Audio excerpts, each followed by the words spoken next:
Oknum perawat Rumah Sakit Muhammadiyah Palembang berinisial D yang lalai hingga menyebabkan jari kelingking bayi AA putus mendatangi tempat korban dirawat di ruang Ibnu Sina II.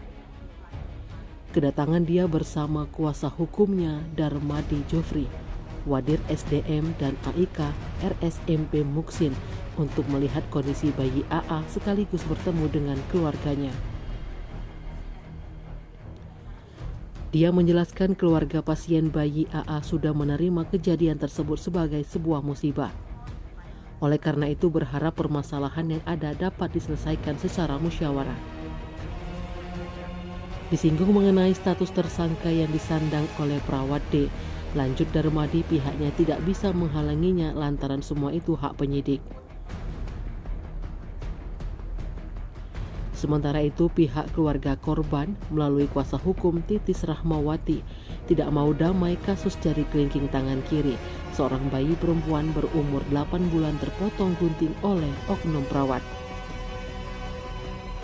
Terkait telah ditetapkannya perawat D sebagai tersangka di Polrestabes Palembang, Titis sangat berterima kasih di mana pihak kepolisian dengan cepat merespon kasus tersebut sehingga terlihat profesionalnya dan cepat tanggap. Pertama gitu. Jadi terkait dengan klien kita, saya kan dari sahabat Oman ya, baru dihubungin kemarin dan saya sudah jenguk ke sana. Saya pertanyakan, dia masih menuntut suatu keadilan menurut dia. Jadi kalaupun ada tahap mediasi, sampai saat ini kita fokus dulu untuk ke masalah hukumnya.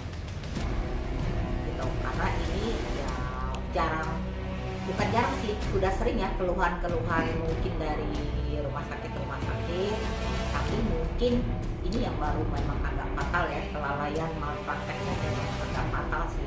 Kalau soal keluhan-keluhan rumah sakit yang sering kita baca di media-media itu udah sering, jadi mungkin kita juga akan dengan jalur hukum ini kita juga akan memohon kepada rumah sakit tersebut yang memang sedang menangani pasien harus lebih menghargai lah, karena jangan ada yang namanya BPJS terkesan seperti itu kan, padahal sebenarnya mereka juga dipungut pembayaran, bahkan ini kayaknya bukan BPJS ya, dia murni kalau saya baca.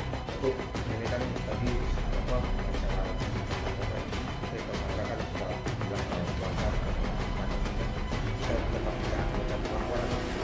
sampai sejauh ini saya sudah konfirmasi ke klien saya bahwa dia belum fokus untuk bicara mencabut atau mediasi, karena dia sekarang dalam fokus untuk mengobati anaknya dan berusaha untuk sampai sembuh, dan untuk cabut laporan atau hal-hal lain belum kita bicarakan lebih lanjut.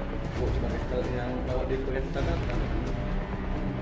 saya mengucapkan terima kasih yang sangat cepat dari pihak kepolisian dalam menghadapi kasus ini, sehingga terlihat memang kepolisian sangat profesional dan cepat tanggap.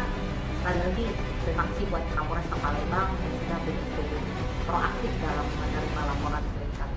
Kondisi bayi sendiri gimana Bu?